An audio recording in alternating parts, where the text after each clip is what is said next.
Okay, so friends, after your this question number 13th, now let us start with your question number 9th. अब जो ये आपको questions कर रहे हैं ना, question number 9, question number 6, question number 10, question number 3, question number 8, ये सारे क्वेश्चंस में अब कोई भी नया कॉन्सेप्ट नहीं है। तो आप क्या है, एक दो क्वेश्चंस, एक क्वेश्चन करने के बाद भी दूसरे आगे के क्वेश्चंस खुद से ट्राई कर सकते हो। Every question is now same, that is only for the practice purpose. And my humble request, आप मॉड्यूल के सारे क्वेश्चंस करना साथ साथ में अभी, और हर चैप्टर के करो, और उसके बाद जो भी किसी चैप्टर में कोई प्रॉब्लम आए तो आप मेरे को कॉल करो, ठीक है। चलो, तो let us move to this question number 9th now. तो let me read this question number 9th, what has been given. Yeah they have provided us from the following balance sheet of H Limited and its subsidiary S Limited as on 31st March 2011 and the additional information provided thereafter, prepare consolidated balance sheet on 31st March 2011. Okay, consolidated balance sheet ही पूछा है। Land given है दोनों का, building, machinery, investments, current assets. Share capital given है, reserves given है, profit and loss account given है, current liabilities given है। Additional information, H Limited acquired 40,000 equity shares of S Limited for 7 lakh on 1st July 2010. इस बार आपको date mention कर दी on 1st July 2010 and I believe 40,000 equity shares, तो उसके पास total 50,000 थे, तो 50,000 में से 40,000 आपने एक्वायर कर रखे, इसका मतलब 80% आपके पास है और 20% MI हो जाएगा, ठीक है। इसके बाद after that land of S limited was revalued as on 36/2010 for rupees 5 lakh, ठीक है। ये रिवैल्यूएशन वाला ट्रीटमेंट आ जाएगा। Revaluation is always pre, I hope you remember, right, okay. उसके बाद S limited declared and paid interim dividend at the rate 20% per annum for 6 months ended 30th September 2010. Okay, dividend received by H Limited credited to P&L account. Okay, that was a mistake, क्योंकि normally interim dividend अगर आपने acquisition के बाद से करा होता तो PNL में जाना चाहिए, तो हमें कोई ट्रीटमेंट करना नहीं पड़ता। बट आपने एक्वायर कराई है 1 जुलाई को, तो इसका मतलब जो 3 मंथ्स का पहले है वो 3 हो गया और बाद के 3 मंथ्स का पोस्ट हो गया। तो जो बाद के 3 मंथ्स का इंटरिम डिविडेंड है उसका नो ट्रीटमेंट। कोई बोला सर आप बहुत ज्यादा सांस बोल के सीरियल देख रहे हो क्या? नहीं, ऐसा नहीं है, आपको थोड़ा एनर्जेटिक करने के लिए। और जो पहले के 3 मंथ्स का है जो आपने पीएनएल में क्रेडिट कर दिया वो आपको सही करना पड़ेगा, पीएनएल अकाउंट में से लेस करना पड़ेगा एच लिमिटेड के, और सीओसी अकाउंट में आपको क्रेडिट करना पड़ेगा, ठीक है। Profit and loss account of S limited 1st April 2010 showed a debit balance amounted to rupees 4 lakh। यहां पर सर डेबिट बैलेंस गिवन है, मतलब ये पहले से आपको लॉस था, फिर आपको इस साल प्रॉफिट आया है, ठीक है। तो अब हम इसको करना स्टार्ट करेंगे वापस से। बहुत सिंपल सा क्वेश्चन है, बहुत छोटा सा क्वेश्चन है। आई बिलीव फर्स्ट पेज आप पूरा छोड़ने वाले हो, सेकंड पेज में स्टार्ट करोगे आप सीओसी अकाउंट बनाना। अब मेरे को बार बार बताने की जरूरत नहीं कैसे करते हैं। तो आप सबसे पहले जब सीओसी अकाउंट बनाओगे तो आप डेबिट साइड में लिख दोगे to balance brought down 7 lakh rupees. आपका डेट ऑफ एक्विजिशन ध्यान रखना है 1 जुलाई 2010 को है, तो to balance brought down 7 lakh rupees, और ऊपर सीओसी अकाउंट के ब्रैकेट में लिख देना 80%। 4-5 लाइन छोड़ने के बाद सेकंड लिखोगे आप एमआई, और उसमें आप एमआई में आप लिख दोगे 20%। तो अब आप 5 लाख का साथ ही साथ में कर दो, सीओसी के क्रेडिट में 4 लाख रुपए डाल दो बाय इक्विटी शेयर कैपिटल के, और एमआई में भी लिख दो इक्विटी शेयर कैपिटल 1 लाख रुपए, ठीक है। तो ये 5 लाख चला गया। उसके बाद आई बिलीव वर्किंग ये 2 भी हो गया ना आपका, फिर आप 3 बनाओगे, इसका रिजर्व लोगे 2 लाख, ठीक है। उसका कोई रिजर्व साइन नहीं, तो इसमें और कुछ ज्यादा मेरे हिसाब से नहीं। उसके बाद 4th आप लोगे इसका पीएनएल 3 लाख रुपए का, अब इसमें ट्रीटमेंट करेंगे हम, है ना। और उसके बाद हम एनालिसिस करेंगे अब एस लिमिटेड का, तो आई बिलीव एस लिमिटेड का पीएनएल बनेगा। अब इस बार बाय बैलेंस ब्रॉट डाउन की जगह टू बैलेंस ब्रॉट डाउन आएगा, क्योंकि पहले से आपके पास इस बार लॉस था, ये जो गिवन है 1 अप्रैल 2010 को लॉस था इस बार आपके पास, तो डेबिट साइड में लिखो टू बैलेंस ब्रॉट डाउन, ठीक है। उसके बाद आपने इंटरिम डिविडेंड पे करा है, कितना पे करा है इंटरिम डिविडेंड साहब? तो आपने 20% पे करा है, तो 5 लाख का 20% होता है, सॉरी 6 महीने का है, सॉरी, तो 5 लाख का 20% होता है 1 लाख, 1 लाख का 6 होता है 50,000, तो 50,000 भी डेबिट में लिख दोगे टू इंटरिम डिविडेंड, और फिर आपका क्लोजिंग बैलेंस भी आपके पास दे रखा है, दैट इज 4 लाख। तो ये सब चीज इधर आ गई, तो क्रेडिट साइड में बाय पीएनएल करंट ईयर का प्रॉफिट 8,50,000 हो जाएगा दोस्त। हाँ, जल्दी समझना है आपको, ठीक है। इसके बाद अब आप एनालिसिस करना बनाओगे, तो when you will prepare start analysis of 4 lakh rupees, right, 4 lakh रुपए का एनालिसिस करोगे, तो 4 लाख रुपए के एनालिसिस में 2 पार्ट्स, पहले तो 1 अप्रैल से आ रहा है, वो लॉस है 4 लाख का, तो करंट ईयर प्रॉफिट दिखाओगे 8 लाख का। फिर करंट ईयर का प्रॉफिट जो 8 लाख का है उसको 2 पार्ट्स में डिवाइड, 3 महीने अलग, 9 महीने अलग। तो 3 महीने का 2 लाख हो गया और 9 महीने का 6 लाख हो गया। तो जो 3 महीने का 2 लाख है वो भी प्री है और स्टार्टिंग का जो 4 लाख लॉस है वो भी प्री है। तो दोनों को मिला करके 2 लाख का ही लॉस बचेगा प्री वाला। और उसके दो पार्ट 1,60,000 और 40,000। 1,60,000 जो आपका सीओसी अकाउंट में डेबिट आएगा क्योंकि ये लॉस है, और एमआई में से 40,000 को लेस कर देना क्योंकि वो लॉस है। ये हो गया प्री का ट्रीटमेंट। पोस्ट 6 लाख बचा, वो 6 लाख को आप 80% निकाल दोगे तो 6 × 8 4,80,000 रुपए वो आपके working note number 4 PNL account 3 lakh में ऐड कर देना, 4,80,000 रुपए। और जो आपका सॉरी एक मिस्टेक, क्या सर, रिवैल्यूएशन लेना भूल गए। तो रिवैल्यूएशन भी लेना पड़ेगा ना, क्योंकि जो भी आपका पोस्ट का, नहीं रिवैल्यूएशन तो प्री होता है, सॉरी डेप्रिसिएशन होता है, तो रिवैल्यूएशन का ट्रीटमेंट आता है। तो रिवैल्यूएशन से भी कुछ नहीं करना, सही कर रहे हो आप। तो 6 लाख का 4,80,000 तो चला जाएगा आपका, ये 3 लाख में ऐड कर देना पीएनएल में, और जो 1,20,000 बचा वो एमआई में चला जाएगा और वो एमआई में ऐड हो जाएगा।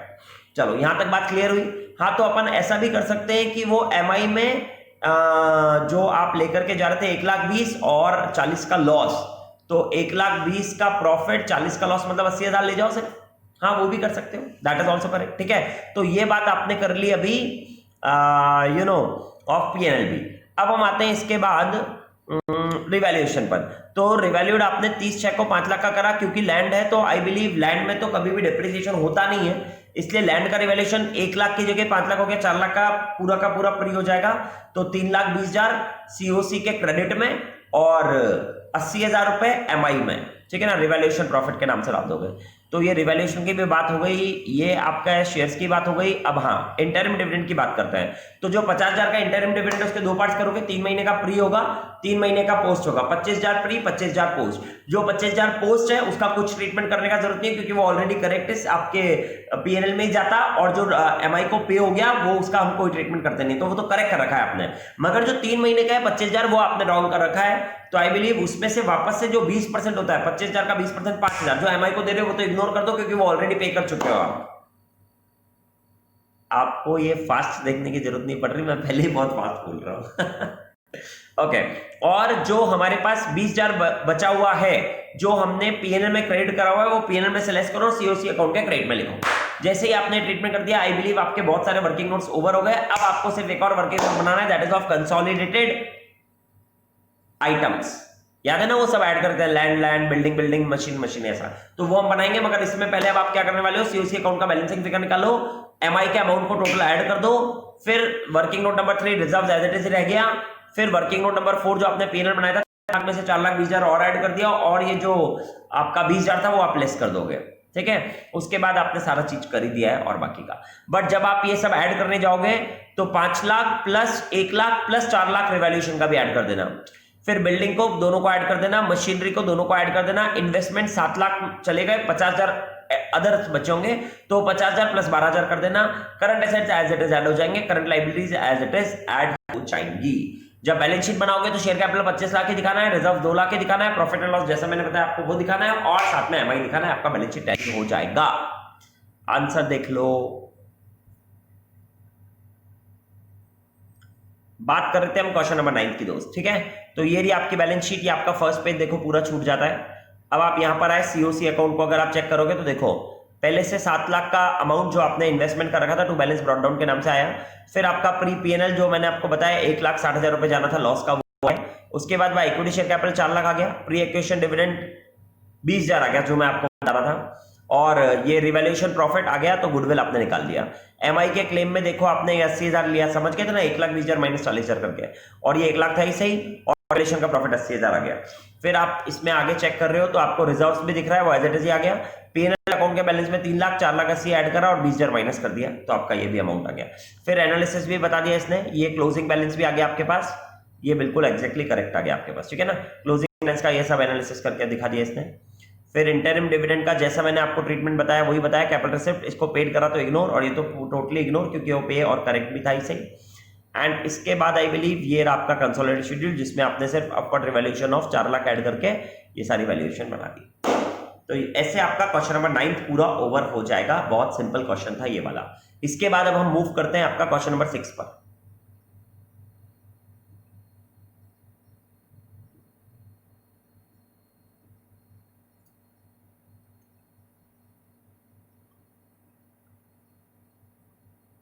Okay, so let me read this question number 6 now.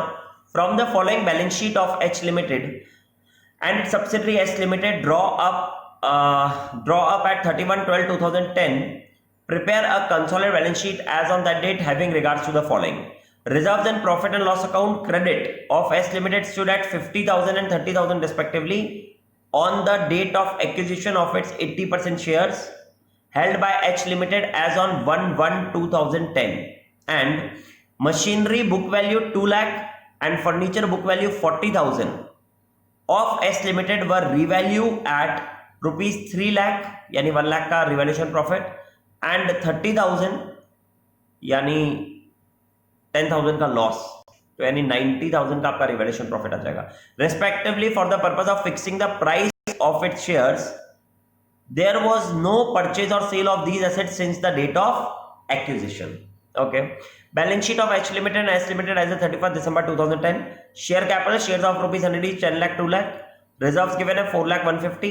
Profit and loss 2 lakh और 50. Creditors 3 lakh और 1 lakh. Machinery 6 lakh और 180.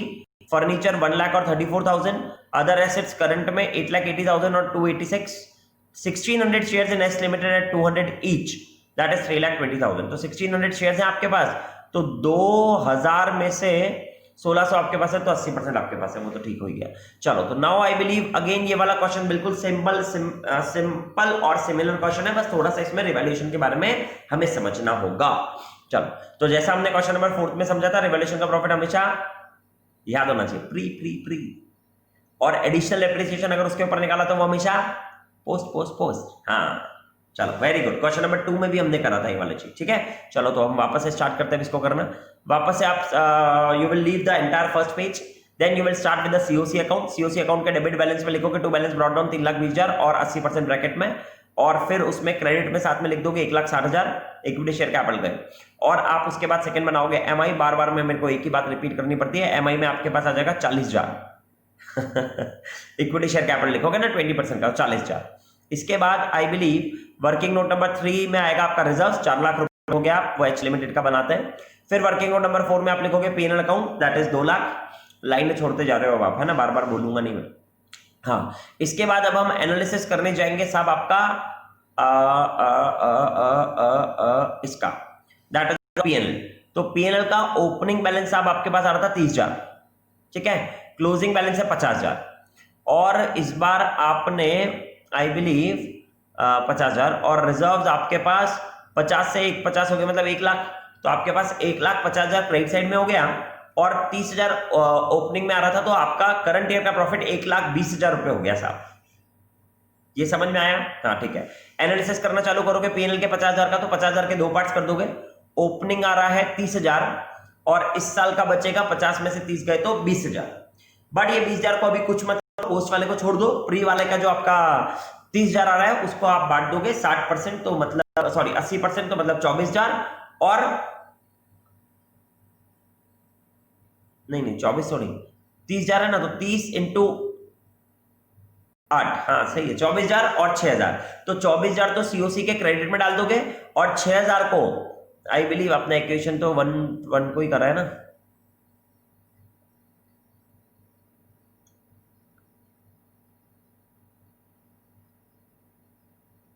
हाँ 1 को ही, 1/1/2010 को ही, हाँ ठीक है। हाँ, तो 24,000 और 6,000 एमआई में चला गया, 24,000 सीओसी के क्रेडिट में चला गया। यहां तक समझ में आ गया, ठीक है।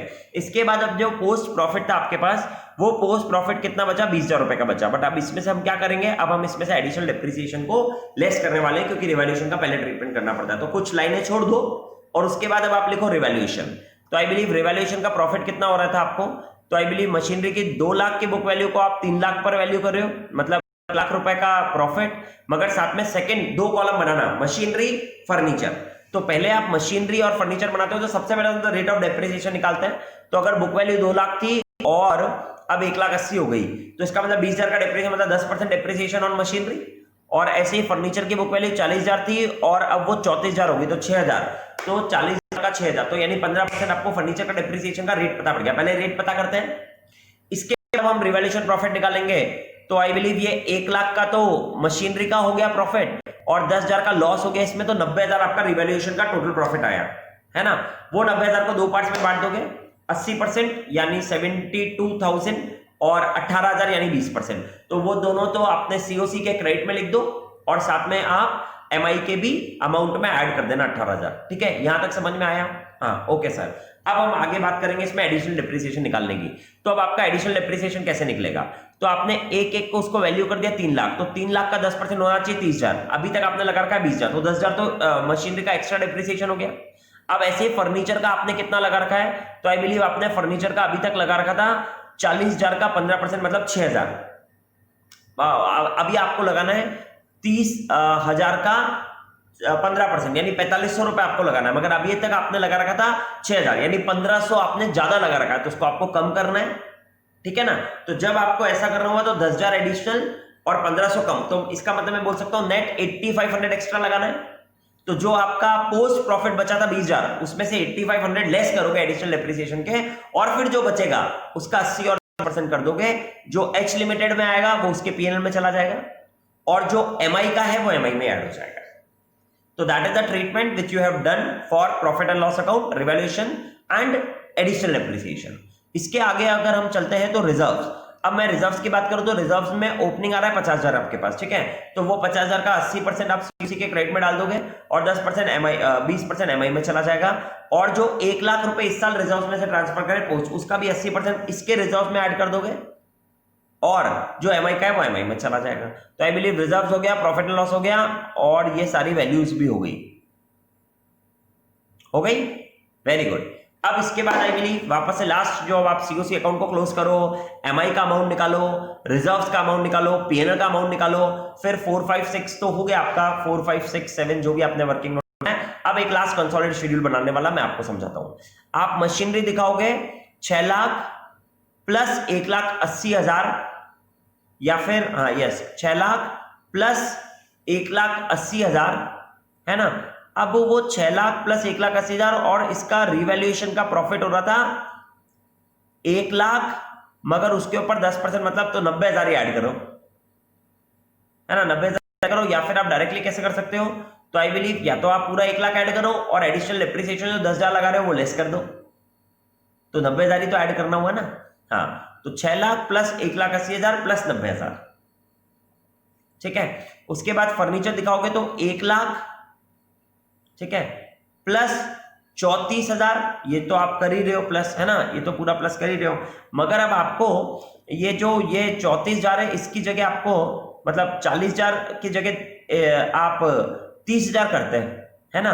तो यानी आप 10,000 कम करते हैं और 1,500 डिप्रिसिएशन के और ऐड करते हैं। तो यानी मैं बोल सकता हूं कि 10,000 कम करते हैं और 1,500 ऐड करते हैं, मतलब 8500 लेस करना है, तो आप इन दोनों को ऐड करके 8500 लेस कर देना डायरेक्टली। ठीक है ना, तो ये फर्नीचर जाएगा, है ना। उसके बाद अदर करंट एसेट दोनों एज इट इज ऐड हो जाएंगे, ये आएगा नहीं। फिर आपका क्रेडिटर्स दोनों एज इट इज ऐड हो जाएंगे। आपका क्वेश्चन पूरा सॉल्व हो गया। चेक कर पाता हूं आंसर। यस, देखो क्वेश्चन नंबर 6, पहले पूरी फर्स्ट पेज छोड़ दिया, फिर आप आ गए सीओसी अकाउंट में। When you came to the COC account 3,20,000 equity share capital आ गया, प्री रिवैल्यूएशन प्रॉफिट जो बताया, प्री पीएनएल भी आ गया, जनरल रिजर्व भी आ गया, गुडविल भी आ गया। फिर ऐसे एमआई क्लेम बता दिया, इक्विटी कैपिटल का कितना, share in pre revaluation profit आ गया, शेयर इन पीएनएल और रिजर्व्स का भी। फिर जनरल रिजर्व के बैलेंस में आपने वो जो भी लाया होगा अमाउंट 1 लाख में से वो भी ऐड कर दिया। पीएनएल के अकाउंट में भी जो भी आप लाए पोस्ट प्रॉफिट वो भी आपने ऐड कर दिया। एनालिसिस ऑफ पीएनएल आपको आता है बनाना, 1,20,000 जो मैंने आपको बताया वैसा ही आया। उसके बाद देखो क्लोजिंग बैलेंस का एनालिसिस करा, 50,000 का ओपनिंग था 30, उसको 24,000 और 6,000 कर ही दिया था हमने, और ये 20,000 में से देखो 8500 एडिशनल डिप्रिसिएशन लेस कर दिया और फिर आपने उसका दूसरे का ट्रीटमेंट कर दिया। फिर सेम आपने रिवैल्यूएशन ऑफ मशीनरी और फर्नीचर के 2 कॉलम जो मैंने बताया आपको वही इसने बना रखे हैं। 10% पहले रेट ऑफ इंटरेस्ट और 15% रेट ऑफ इंटरेस्ट निकाला, फिर रिवैल्यूएशन प्रॉफिट निकाला तो 1 लाख का प्रॉफिट और 10,000 का लॉस, तो 90,000 का आपका रिवैल्यूएशन प्रॉफिट, उसका आपने ट्रीटमेंट करके बांट भी दिया उसको, ये सब आपको आ गया। अब आपने एडिशनल डिप्रिसिएशन निकाला तो आपने 3 लाख का 10% यानी 30,000 रुपए कर दिया, और ये 4500 रुपये हो गया, और जो एक्चुअल डेप्रिसिएशन आपने लगा रखा था वो माइनस कर दिया, तो आपको एडिशनल डेप्रिसिएशन और सेविंग्स एंड डेप्रिसिएशन पता पड़ गया, तो 8500 का आपका आंसर आ गया। After that I believe analysis of reserves आप कर चुके हो, रिजर्व्स तो आपको आता है। अब आप देखो कंसोलिडेटेड शेड्यूल में आपने क्या करा, 6 lakh plus 1,80,000 plus upward revaluation 1 lakh तो ऐड करा और 10,000 एडिशनल डेप्रिसिएशन लेस करा, तो फिर आपकी वैल्यूज आ गई। ऐसे ही यहां पर फर्नीचर में इनमें 10,000 का जो आपने डाउनवर्ड करा उसको लेस कर दिया और 1500 को ऐड कर दिया, तो आपकी वैल्यूएशन आ गई। एंड सेम करंट एसेट्स और करंट क्रेडिटर्स आपने ऐड लेस कर दी। And this is how you have actually completed your this question number 6 also. Now let us move to the next question, that is your question number 10th. अब हम आपके question number 10th पर आ जाते हैं दोस्त। चलो तो देखो ये क्वेश्चंस बहुत इजी हैं, आप खुद ट्राई करना इन क्वेश्चंस को अच्छे से। Let us come to this question number 10th now. वो मेरा थोड़ा सा अभी तबीयत खराब हो गया था इसलिए आपके 2 दिन और डिले हो गए, बट डोंट वरी फ्रेंड्स, मैं आपका इस सैटरडे संडे और मेनली सब मंडे ट्यूसडे तक ही मेनली सारे लेक्चर्स ही डाल दूंगा। मैं पूरा दिन अभी आपके लेक्चर्स बनाता हूँ सिर्फ, बस मुझे एडिटिंग और साथ में अपलोडिंग में टाइम लगता है, बाकी और कुछ नहीं है। ठीक है, चलो तो क्वेश्चन नंबर 10th बच रहा है आपका। And one more thing what I want to share with you all is कि अब मैं चाह रहा हूं कि हम साथ साथ में एफएम के टेस्ट देना चालू कर दें। मैं टेस्ट हर 5 दिन बाद या 4 दिन बाद आपके चैप्टर वाइज जो मैंने आपको शेड्यूल दिया है उसके अकॉर्डिंग मैं आपको टेस्ट देता जा रहा हूं। आपको उन क्वेश्चंस में से कोई भी क्वेश्चन में प्रॉब्लम आए तो आप मुझसे मेरे साथ डिस्कस करते जाना, बट आपका काम मैं आपको बताता हूं फ्रेंड्स, अब बहुत पीक टाइम चल रहा है, बी कॉन्फिडेंट, आपका सब बहुत अच्छे से हुआ है, आप लोगों ने बहुत अच्छी मेहनत भी करी है और कर भी रहे हो।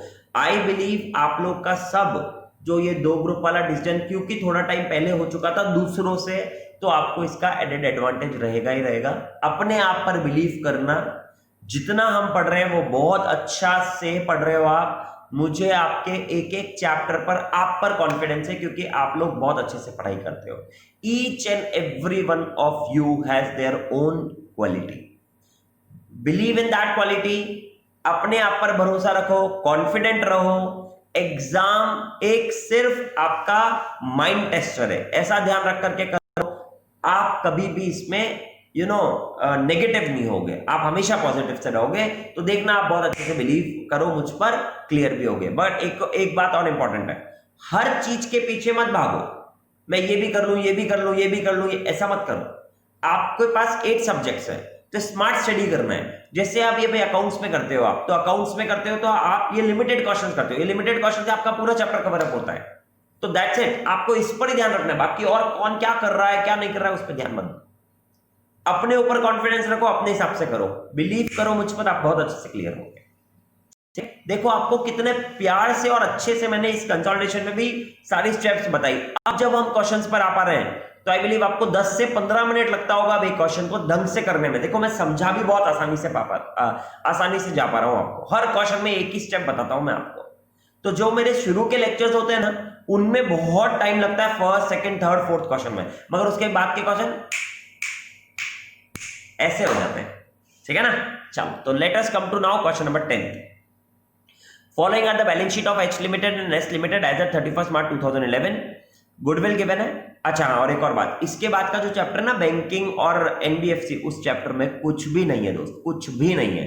1 दिन 1.5 दिन का टोटल चैप्टर आएगा, छोटे छोटे से टॉपिक आएंगे बस उसको पढ़ने के लिए, तो आप उसकी बिल्कुल भी चिंता मत करो। आपके पास जो आपकी पढ़ाई है उसको अच्छे से कंप्लीट करो। चलो तो गुडविल गिवन है आपको 40,000 30,000, लैंड एंड बिल्डिंग गिवन है, डेटर्स गिवन है, प्लांट एंड मशीनरी गिवन है, स्टॉक एंड ट्रेड गिवन है, और investment in nest limited 15,000 shares at cost 2,40,000 given है, और कैशर बैंक भी आपके पास है। ठीक है, share capital of 100 of rupees 10 each, 5 lakh और 2 लाख गिवन है। जनरल रिजर्व एज ऑन 1/4/2010 आपके पास गिवन है। जनरल रिजर्व का बैलेंस भी ओपनिंग वाला है ना ये, yes. Profit and loss account आपके पास गिवन है। बिल्स पेबल, ठीक है, बिल्स पेबल इसमें नहीं था, इसमें है, और सन्ड्री क्रेडिटर्स है आपके पास। Okay, the profit and loss account of S limited showed a credit balance of 50,000 on 1 April 2010। A dividend of 15% was paid in December 2010 for the year 9-10 last year का। This dividend was credited to PNL account by H limited. हाँ, वो PNL में तो डालेगा, जब भी तो आपका काम आएगा।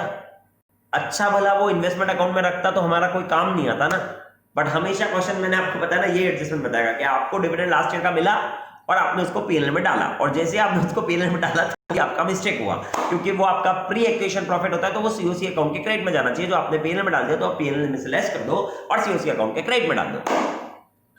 ओके, एक ही एक चीज बार बार रिपीट है। यस, इसके बाद H Limited acquired the shares in S Limited on 1st October। Okay, 1st October को एक्वायर कर रहे हैं आपने, ठीक है। तो अब हमें थोड़ा सा और काम करना पड़ेगा 6 महीने का, ठीक है। Bill payable of S Limited were all issued in favour of H Limited which the company got the bill discounted। Okay, आपने बिल डिस्काउंट करवा दिए और ये आपके अगेंस्ट जी बिल्स पेबल हुए थे इश्यू, ठीक है। Included in the creditors of S limited, S limited के क्रेडिटर्स में is ₹20,000 for good supplied by H limited, ठीक है। ये एच लिमिटेड ने सप्लाई करा तो एच लिमिटेड के डेटर्स में होगा, तो जब हम कंसोलिडेटेड शेड्यूल बनाएंगे डेटर्स में से वो 20,000 रुपए लेस कर देना और क्रेडिटर्स में से भी 20,000 रुपए लेस कर देना। ओके, उसके बाद included in the stock of S limited के स्टॉक में are goods to the value of 8,000 which were supplied by H Limited at a profit of 33% on cost। तो 33% on cost मतलब 1/3 on cost मतलब 1/4 on sales, तो यानी 8,000 का 2,000 रुपए का आपका अनरियलाइज्ड प्रॉफिट है।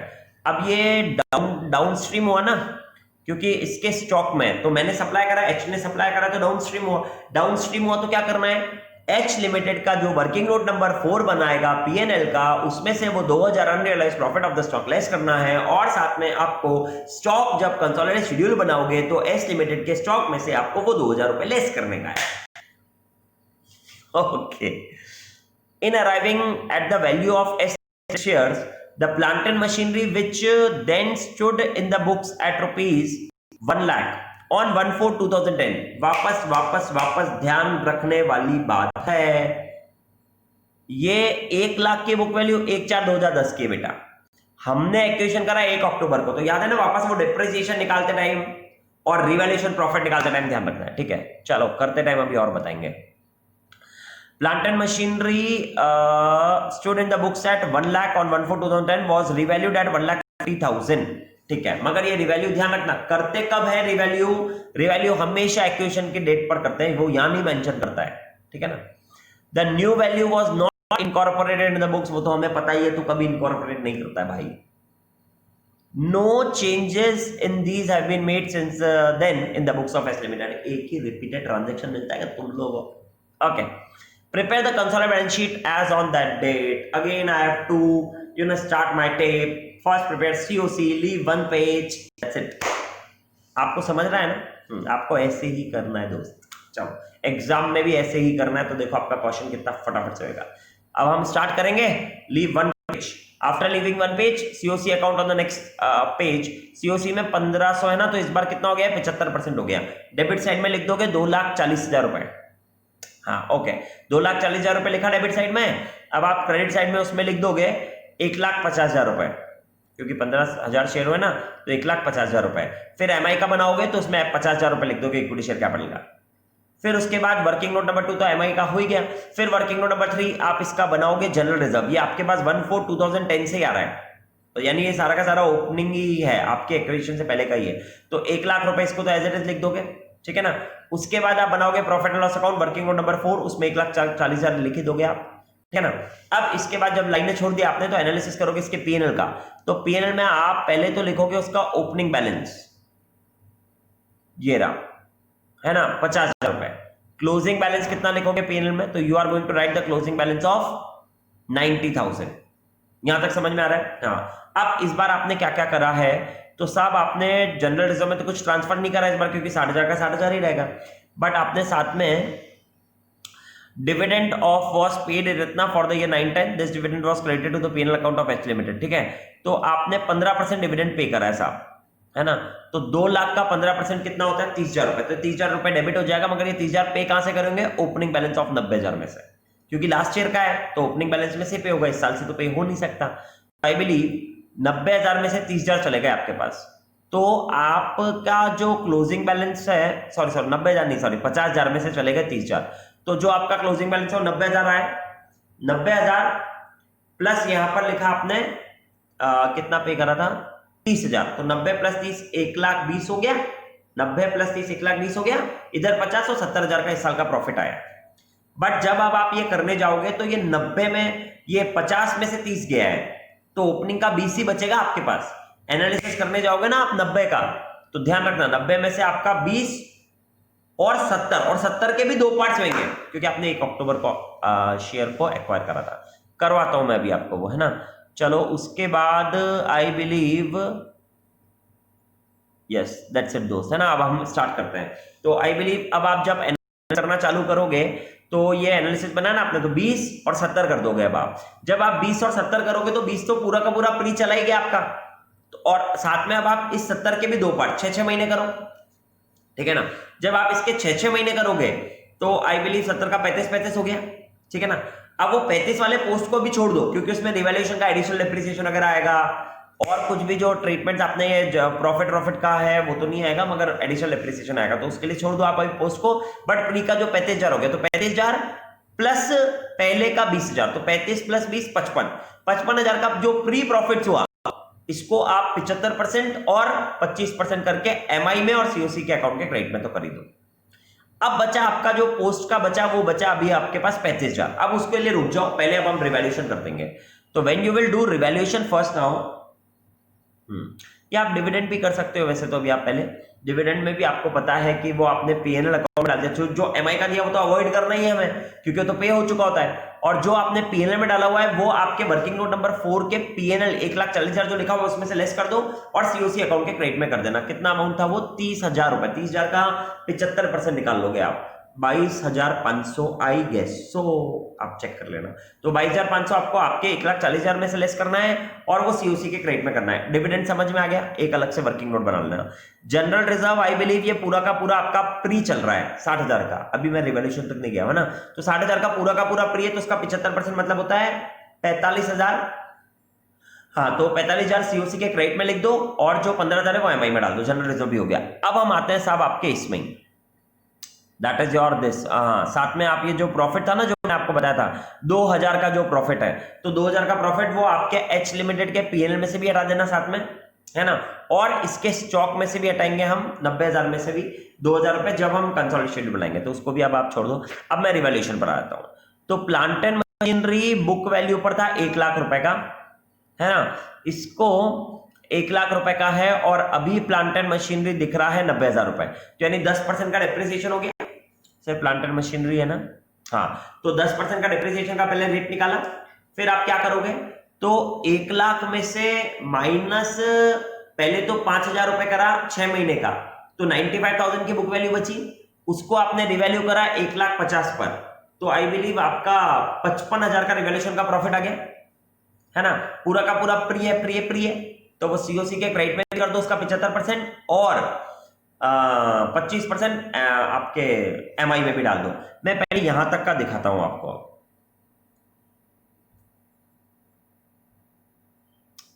ये आया आप क्वेश्चन नंबर 10 के फर्स्ट पेज को पूरा छोड़ के, अकाउंट आपने बनाया तो 2,40,000 equity share capital, pre revaluation profit जो अभी हमने बताया वैसा ही आएगा, देखना भी हम चेक करेंगे। Pre PNL, pre acquisition dividend, pre acquisition dividend बताई दिया था मैंने आपको। एमआई का क्लेम एच लिमिटेड देखो, और ये इसमें से देखो ये दो चीजें जो मैंने आपको बताई 2,000 और 22,500, ये तो लेस होना ही चाहिए था। पोस्ट प्रॉफिट अभी हमने निकाला नहीं है, देखेंगे अभी हम। ये देखो 30,000 इसमें 50,000 में से ही दिखाया आपको पे करता हुआ और 70,000 आ गया। अब आपका क्लोजिंग बैलेंस देखो 90,000 जो था उसमें से 50,000 में से डिविडेंड 30,000 लेस करके 20,000 का प्री बता दिया, और वाई लिमिटेड का 70,000 का पोस्ट प्रॉफिट, प्री 35 और ये पोस्ट प्रॉफिट। ये अभी इसके बारे में हम आगे बात करेंगे। हमने ये प्री कर लिया था 55,000 और ये बांट दिया था। यहां तक समझ में आ गया। फिर देखो इसने साथ में आपको रिवैल्यूएशन बता दिया 10% का पहले, फिर ये आया 55,000 का। यहां तक समझ में आया। अब हम आगे क्या करेंगे, तो अब हमारा डिप्रिसिएशन जो लगना चाहिए था आने वाले टाइम का, तो 1,50,000 आप वैल्यू कर रहे हो, तो 1,50,000 का होता है 7,500 और आपने लगा रखा 5,000, तो 2,500 का आपका एडिशनल डिप्रिसिएशन हो गया। तो देखो ये यहाँ गया और ये देखो आपके पोस्ट प्रॉफिट में से 35,000 में से 2,500 एडिशनल डिप्रिसिएशन लेस भी करते हैं और आपका जो भी बच गया उसको भी डिवाइड कर दिया पोस्ट प्रॉफिट्स को भी। तो आपका ये भी ट्रीटमेंट कंप्लीट हो गया। एंड आई बिलीव ये आपका एडिशनल डिप्रिसिएशन निकाल के बताया उसने। फिर डिविडेंड पेड जो मैंने आपको समझाया वो इसने डिविडेंड पेड करा, कि आपने ये 1/10/2010 से डेट ऑफ एक्विजिशन था और आपने डेट ऑफ पेमेंट कराई है, मगर वो लास्ट ईयर का पेमेंट है तो उससे कोई फर्क नहीं पड़ता, वो पूरा का पूरा प्री होता है। इंटरिम होता है तो हम उसको बांटते हैं मंथ्स में, है ना, और वो पोस्ट भी हो सकता है, मगर जो फाइनल डिविडेंड होता है वो हमेशा प्री में ही होता है मोस्टली। तो that is what you did, और ये आपने उसको सही भी कर दिया। फिर आपने रिजर्व्स को भी बांट दिया था, वो भी सही कर दिया। अब आपका ये डाउन स्ट्रीम ट्रांजेक्शन था, तो ये तो मैंने आपको समझा दिया। देखो सारे वर्किंग नोट्स पूरा प्रॉपर्ली आपको बना करके दे रखे हैं। ये नोट्स आपके पास आएंगे ग्रुप में जब आप पूरे वापस से कॉपी करना अच्छे से, है ना। तो ये आपने वो डाउन स्ट्रीम ट्रांजेक्शन करके 2000 रुपए एलिमिनेशन भी कर दिया। अब आप शेड्यूल्स पर आ जाओ। तो देखो शेड्यूल हमेशा ध्यान रखना ढंग से बनाना है। तो शेड्यूल में मैं चेक करवाता हूँ वापस से।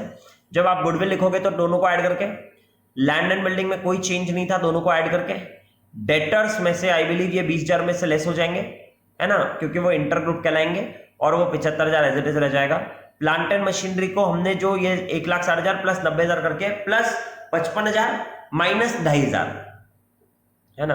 अब बार बार बताऊंगा नहीं मैं ऐसा। फिर स्टॉक एंड ट्रेड में दोनों को ऐड करके माइनस 2,000। फिर इन्वेस्टमेंट आएगा नहीं, कैश और बैंक दोनों को ऐड करके दिखा दोगे, ठीक है।